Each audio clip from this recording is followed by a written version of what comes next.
We are looking at how to pronounce this irregular verb, the three forms of the base verb. To build.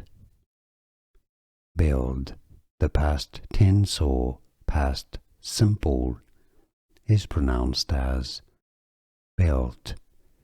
You do replace the D sound with a T sound at the end, just like the spelling. Built. The participle is pronounced the same way, also as built. Built. So, overall, to build, built, built. Here is a video for you to learn the pronunciation of all irregular verbs. Watch it to improve your English. Stay tuned to the channel to learn more. I'll see you there, and thanks for watching.